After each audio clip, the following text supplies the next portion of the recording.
In the autumn of 1817, in the quiet farmland of Adams, Tennessee, the Bell family lived what appeared to be an ordinary rural life. John Bell, a respected farmer and church elder, shared a modest home with his wife Lucy and their children. Their days revolved around farming, family routines, and the steady rhythms of early American frontier life. Yet beneath this calm surface, something unsettling began to emerge. It started with a strange encounter John Bell reported while walking through his cornfield. He claimed to have seen a peculiar creature standing between the rows of crops. At first glance it resembled a dog, but its shape seemed distorted, almost unnatural. Its head appeared more like that of a rabbit, and its stillness was deeply disturbing. When John fired his rifle, the creature vanished without a trace. He did not speak of it at first, convincing himself it had been a trick of the mind or exhaustion. Soon after, however, unexplained disturbances began inside and around the Bell home. Strange knocking sounds echoed through the house at night, as if someone were demanding entry. Each time John investigated, there was no one outside. The family would hear loud banging on doors and walls, followed by scratching noises that seemed to move through the structure itself. Heavy footsteps echoed in empty rooms, and chains rattled across the floor when no chains were present. The house, once a place of comfort, began to feel unpredictable and hostile, as if something unseen had taken residence within its walls. These events were not isolated but repeated night after night, slowly eroding the family's sense of safety and normal life, leaving them increasingly anxious about what was happening in their own home. As the disturbances continued, they grew more aggressive and personal, especially affecting the Bell family's youngest daughter, Betsy Bell. Only 12 years old, Betsy began waking in terror during the night, screaming that something was attacking her. She described invisible hands pulling at her blankets, tugging at her hair, and sharp pinprick sensations across her skin as if she were being stabbed by unseen needles. At first, her parents assumed these were nightmares or childhood fears, but the situation escalated to a point where even they could witness it. One night, Lucy Bell rushed into Betsy's room after hearing her screams and reportedly saw her daughter being dragged across the bed by an unseen force. Betsy's body appeared pulled backward while her hair lifted upward as though gripped by invisible hands. Lucy attempted to pull her daughter free, but whatever held Betsy resisted with unnatural strength. Suddenly, the force stopped, leaving the room in eerie silence, with no visible explanation for what had occurred. Around the same time, the household began to hear something even more disturbing than physical attacks: a voice.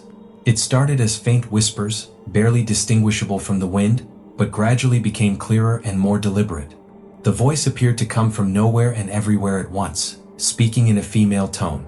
It could whisper, speak conversationally, and even sing hymns.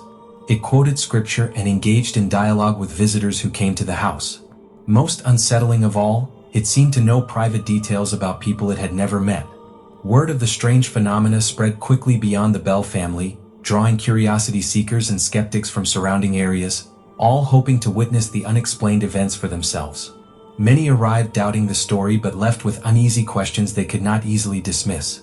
Over time, the presence in the Bell household became more assertive and began identifying itself as Kate. According to local lore, it claimed to be the spirit of a woman named Kate Batts, who allegedly held a long-standing grievance against John Bell over a disputed land transaction. Whether this connection was real or later constructed through storytelling remains uncertain, but from that point onward, the entity became widely known as the Bell Witch. The disturbances intensified, and both Betsy and John Bell suffered the most. Betsy continued to experience violent invisible assaults, appearing slapped, scratched, and bruised without any physical attacker present, while John Bell's health began to deteriorate rapidly. He suffered from swelling of the tongue, sudden paralysis, and severe muscle spasms that left him weakened and bedridden. His condition worsened without medical explanation, and the voice of the entity seemed to mock his suffering, sometimes laughing in a cruel, human-like tone. The story of the haunting eventually spread far beyond Tennessee and reportedly reached national attention. One of the most famous legends associated with the case involves General Andrew Jackson, who is said to have visited the Bell property with a group of men to investigate the claims firsthand. According to the story, when Jackson's party approached the farm, their wagon suddenly stopped, unable to move forward despite the horses' efforts. Then a voice reportedly spoke from the surrounding woods, addressing Jackson directly and warning him of what awaited. After the encounter, the wagon supposedly began moving again without explanation.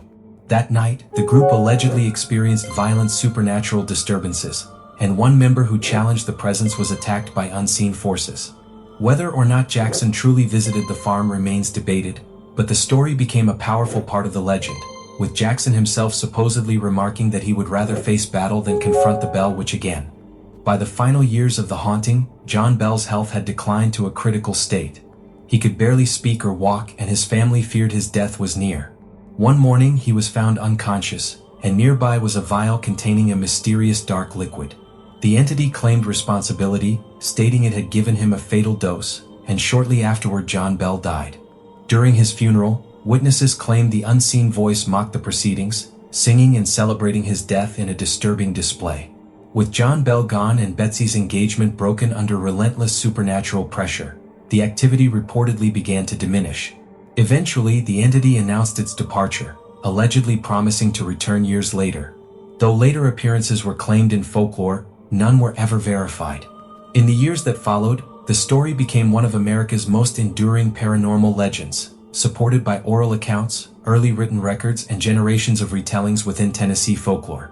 Today, the Bell Witch legend continues to attract visitors to the region, particularly to the cave associated with the story, where people report strange sensations such as sudden cold spots, unexplained sounds, and the feeling of being watched.